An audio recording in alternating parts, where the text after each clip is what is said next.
This is Berkeley bred Red Ranger Cane Calling, one of our family's favorites.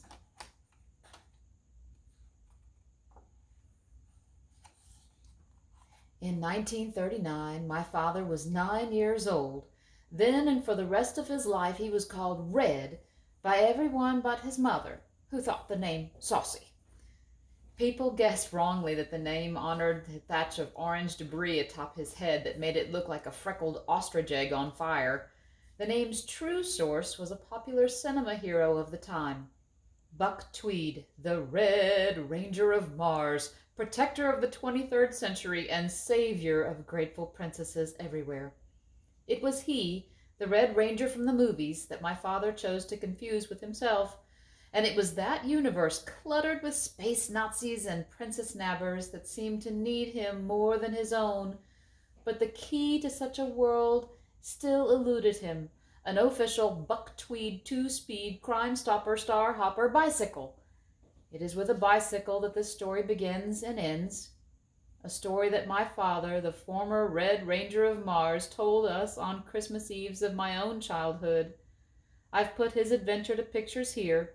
It's historical truth guaranteed by the Red Ranger himself. But truth, like the daydreams of 9-year-old boys, is slippery and prone to readjustment over time. I can only submit to you the tale itself as he told it in his own words.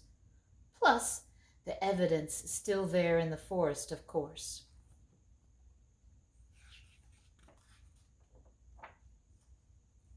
Christmas in 1939. During the Depression years before the Second War, my folks would banish me from East Orange, New Jersey to Michigan for the school year, then ship me upstate New York for summer camp. The lone remaining month for Christmas would find me on a train to my Aunt Vi's house on Vashon, a damp little island somewhere off the country's upper left-hand corner. It was an out-of-the-way corner, but a good place to grow things, where strawberries and sour-faced little boys might ripen up sweeter, or so my mother told me each time she sent me away. But on Christmas Eve of 1939, I had grown no sweeter at all. My prize eluded me, an official buck tweed two-speed crime stopper star hopper bicycle. It sat there, gleaming in the Vashon hardware store window, tantalizing earthlings with its spine-tingling glamour. The Red Ranger of Mars, me, visited this place daily like a cow returning to a salt lick. There I would loiter, miserable in bicycle poverty, kept company by Amelia, Aunt Vi's Dalmatian wiener dog mix. Most of the time Amelia just snoozed nearby, dreaming, like me, of other places and other lives far away. But it was 1939, and although Christmas Eve had arrived, dreams were unaffordable. Amelia and I headed home, with mine far behind in a store window.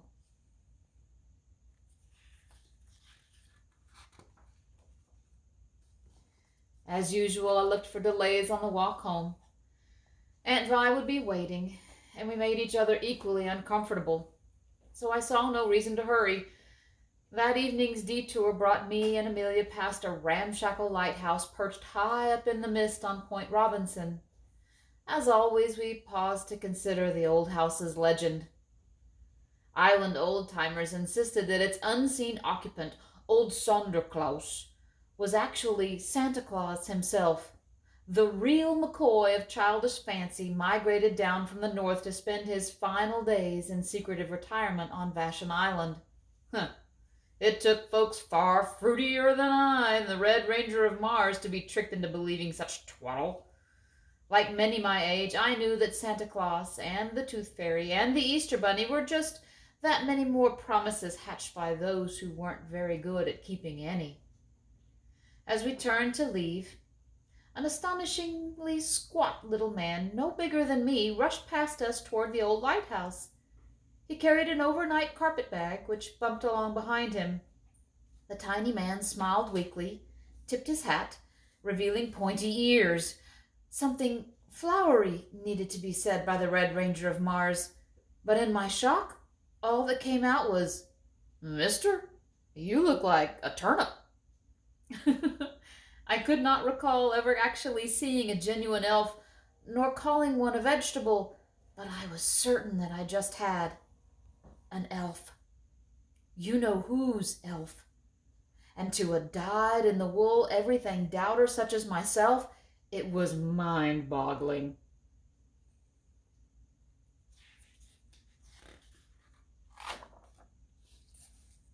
That evening, Aunt Vi asked me to help pin up some old holiday magazine pictures, but I declined as my mind had been freshly boggled.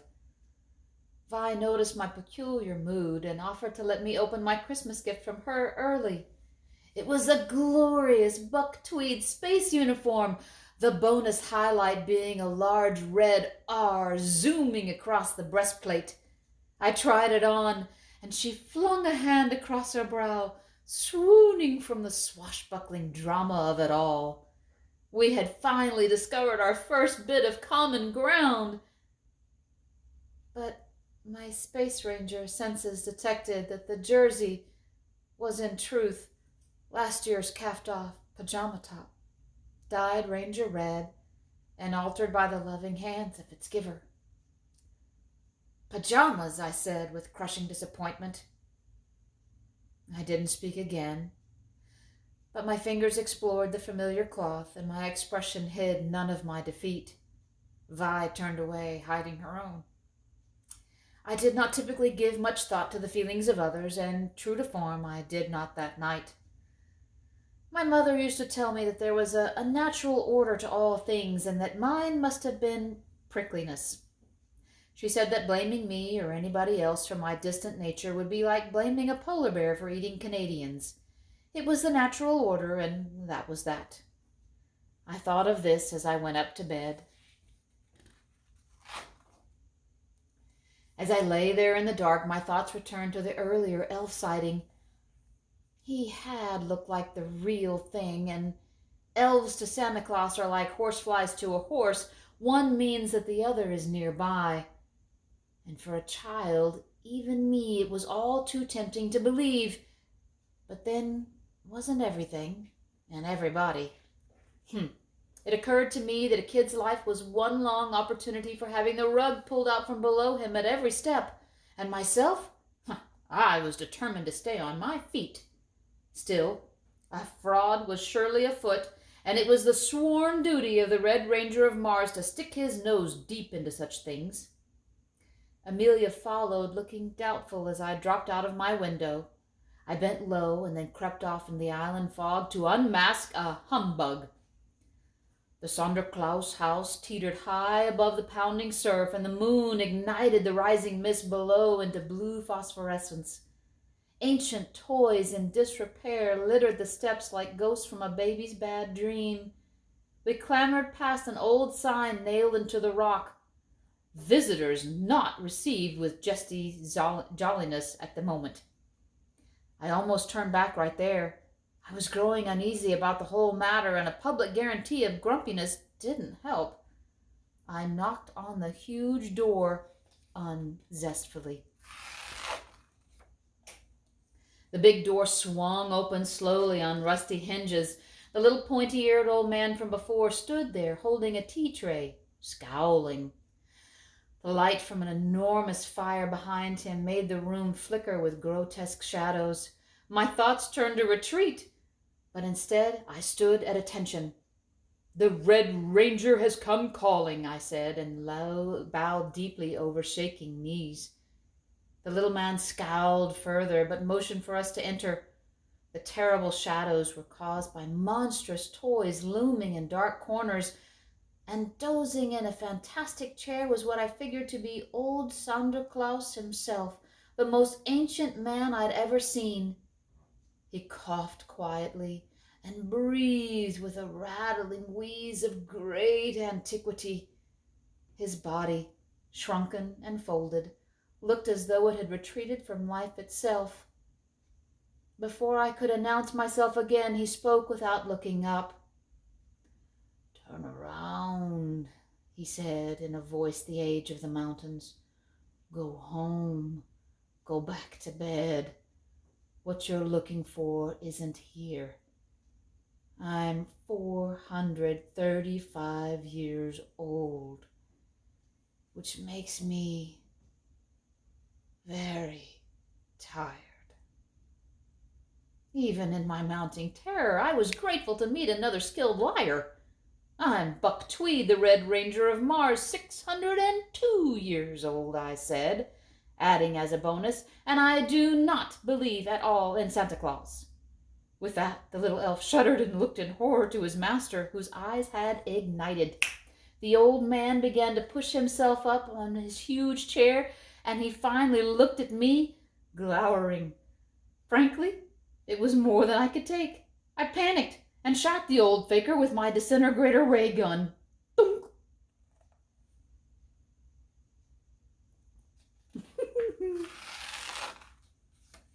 The old man sank back into his chair, stunned as if a tuna fish were stuck to his forehead and not a dart. He pulled it off and then motioned with a bony hand for me to approach. I did, deeply regretting my violence. When I got close, he took my pistol and held it up gingerly for a better look. His eyes widened. "Never," he said, "have I made such a thing. What's it for?" His question brought me back to comfortable territory. Masking my panic, I said, "Why, I've shot down a fleet of Nazi attack ships with that. I've mowed down a mob of Venusian Hottentots. I even burned a hole through Mars's moon and singed fannies on Pluto. I had been affected with the room's atmosphere of malarkey." I gave him another chance to hatch one himself. "They say you're Santa Claus," I said. His face darkened. "Santa Claus," he said, repeating the name as though it hurt. His eyes looked ahead and seemed to focus beyond the walls. "He's a foolish story for small children. He's a big jolly bribe to control their natural criminal instincts." He chuckled at this without smiling. "It's been that way for a long time, but it wasn't always." His eyes focused back on me, and smiling sadly, he added, "He's old now, and times are newer. People are newer." He studied my ray gun again. Who'd believe now?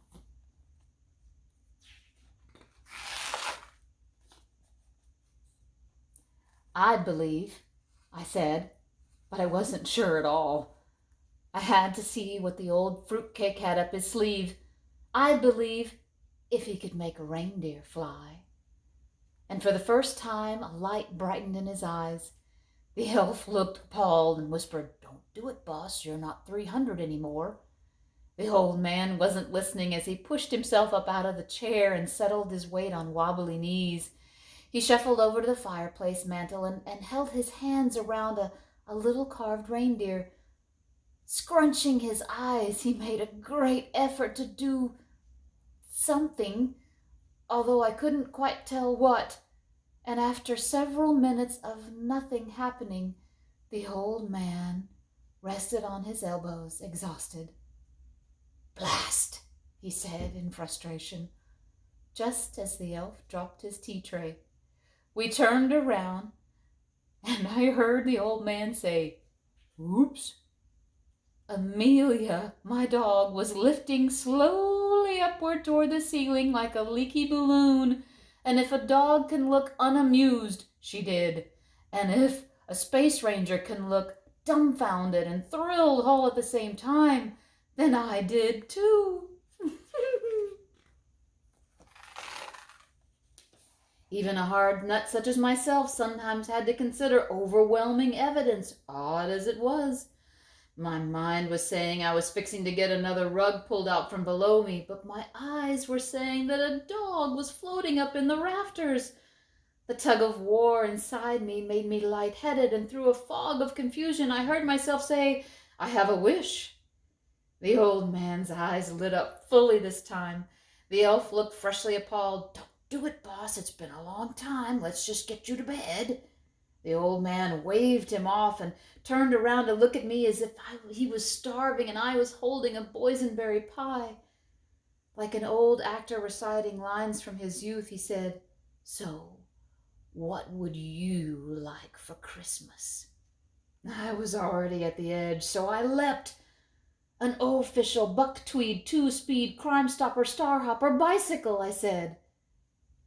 He frowned and looked at me as if I had asked for a blue cantaloupe.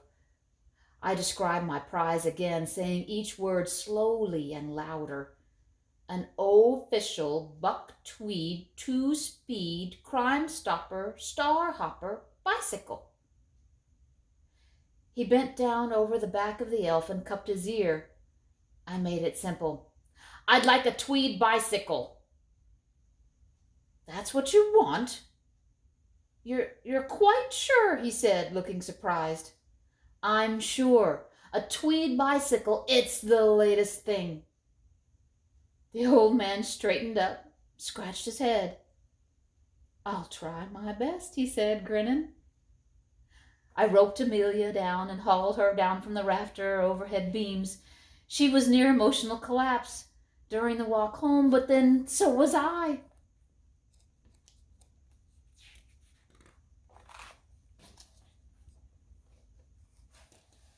On Christmas morning, I awoke to the air-colored pink, which I took as a sign of coming paradise. Slipping down the hall, I passed and paused and crossed my fingers for luck before viewing the prize that would guarantee my happiness into old age. Amelia lay spread-eagled and snoring on the rug, safely anchored to earth by a toaster and a Hoover vacuum cleaner. Our pitiful tree was tucked against the wall, looking lonely and pitiful as usual. Also, as usual, the room was empty of bucktweed bicycles. Completely, utterly, terribly empty.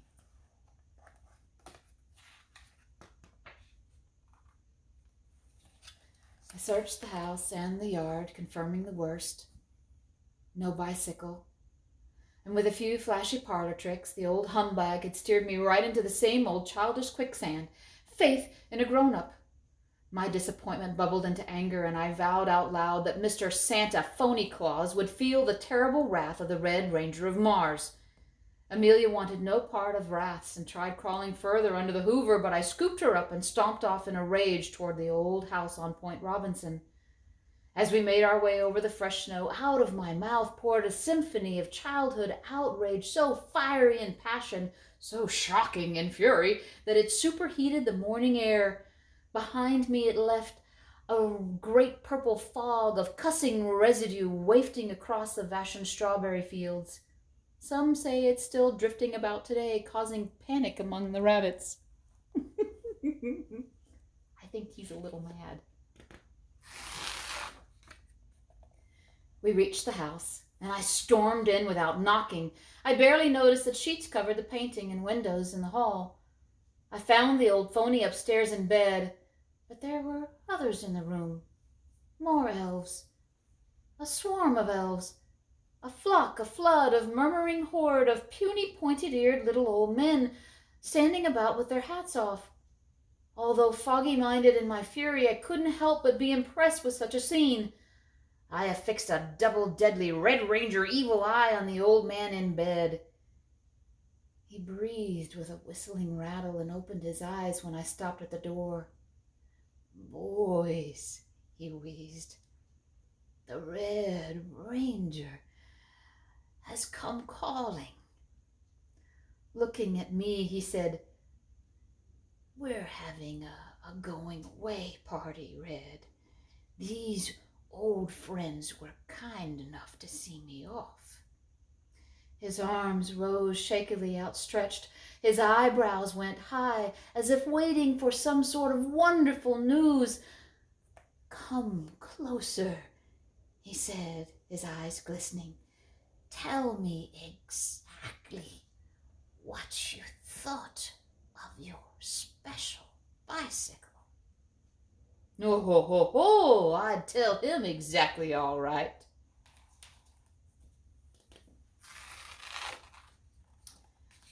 paused to organize my fit. But as the steam built up and the vile words arranged themselves, a new emotion began to build. Pushing aside my anger, I fought it back.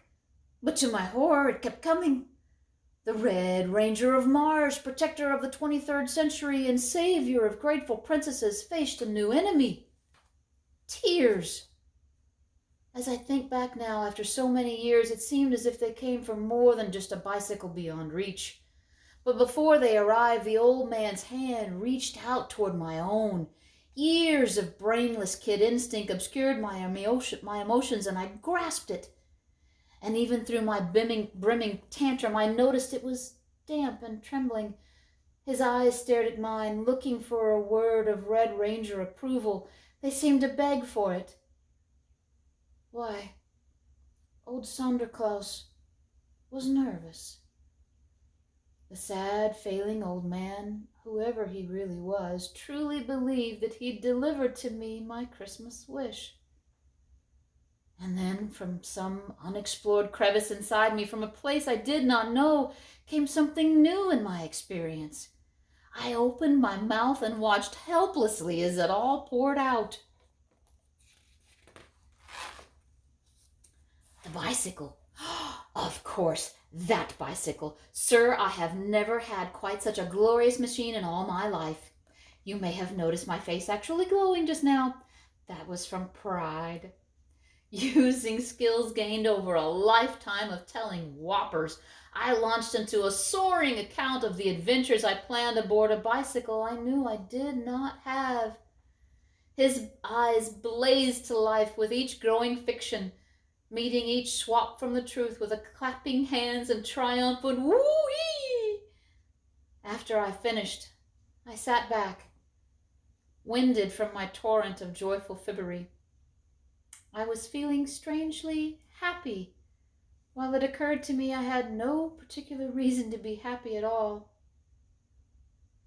Let's go home, I said to Amelia, who jumped.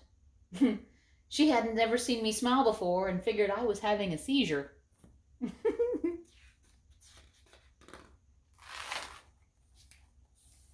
As we turned to leave, I noticed that the elves seemed agitated. At the door, I looked back to see several of them trying gently to keep the old man in his bed. Color had temporarily filled his cheeks, and he struggled to his feet. Grinning impishly, he motioned for silence, and then he bent to elf ear level. He whispered, "Boys, we're back." The little men looked mortified. Turning to me, he smiled and said, "It's been a pleasure having the Red Ranger call." I saluted and said, "Then I shall call again." I meant it, but that was the last I ever saw of the old man. As I headed for the stairs, he had summoned up the last of his strength and stood at the door, his arms outstretched. "Time to fly," he said.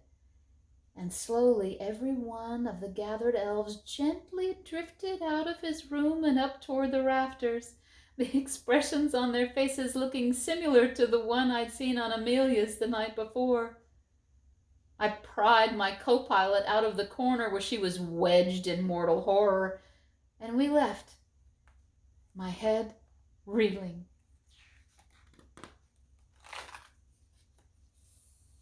I discovered it on the way home that morning. It had been in my front yard all the time. I just hadn't thought to look up. Neighbors had also begun to notice and silently approached, and if a dog can look flabbergasted, Amelia did. The morning breeze spun the front wheel lazily while I stared up in open-mouthed astonishment.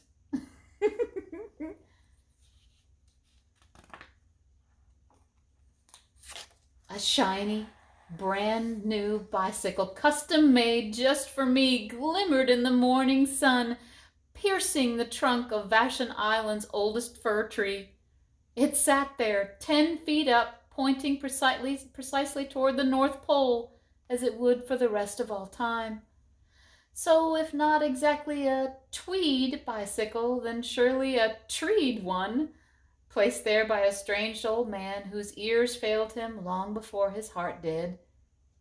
In the days and years ahead, I would think often how that useless bicycle had been an answer to both of our wishes, mine being one I'd never admitted.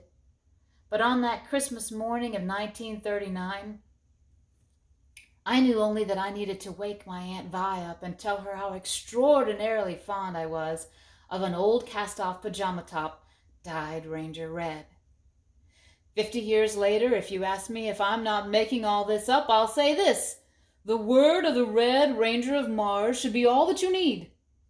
And if you ask if I believe in Santa Claus, I'll say this: mind your own business. And if you ask about that tree on a Christmas morning a lifetime ago, the one holding the last little bit of an old man's faith and the first of a sour-faced little boy's, I'll say this: it's still there. The end.